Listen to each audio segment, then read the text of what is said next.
दोस्तों, कमाई 3 प्रकार की होती है। विरासत में पुरखों से मिले वो बाप कमाई होती है। खोटे कर्म करके कमाए वो पाप कमाई होती है। मेहनत से जो कमाए वो आप कमाई होती है। तो दोस्तों, पाप कमाई के संबंध में मैं आपको एक किस्सा सुनाता हूँ। एक बार बासमती बेचने वाले सेठ की सांठगांठ किसी स्टेशन मास्टर से हो गई और उसने आधे पैसे में चावल खरीदने शुरू कर दिए। सेठ ने एक दिन सोचा कि बहुत पाप कर लिया, कुछ धर्म कर्म भी करना चाहिए।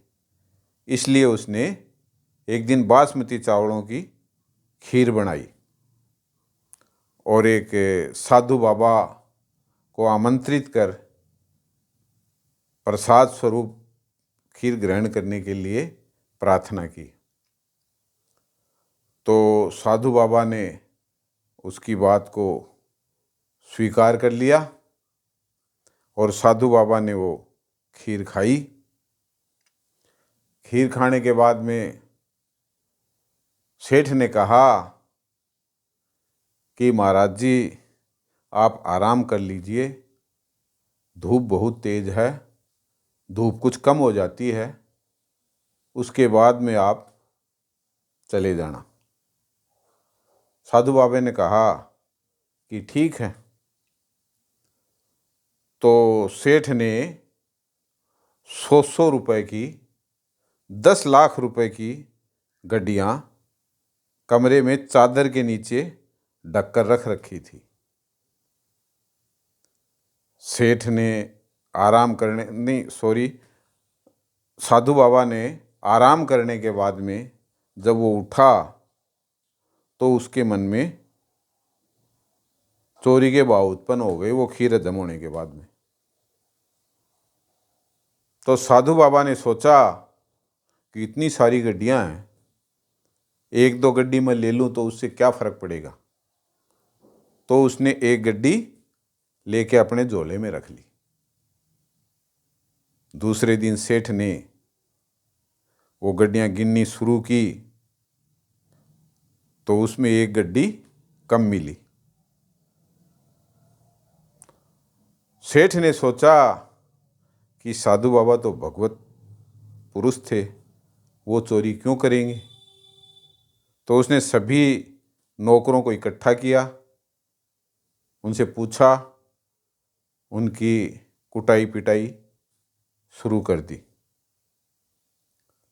तो साधु बाबा इतने में ही आ पहुँचे। साधु बाबा ने कहा कि इनकी पिटाई मत करो, इनका कोई दोष नहीं है, तुम्हारी गड्डी मैं ले गया था।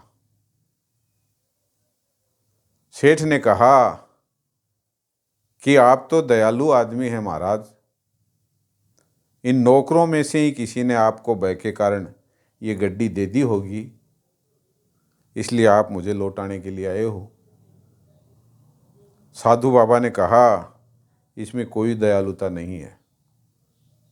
सेठ, तू सच सच बता, ये जो खीर बनाई थी वो किसके लिए और कैसे किसकी बनाई थी। सेठ ने सारी बात बताई और उसने कहा, मैं स्टेशन मास्टर से चोरी के चावल खरीदता था, उसकी खीर बनाई है। तब साधु बाबा ने कहा कि वो चोरी की खीर खाने से मेरे मन में भी चोरी का भाव उत्पन्न हो गया।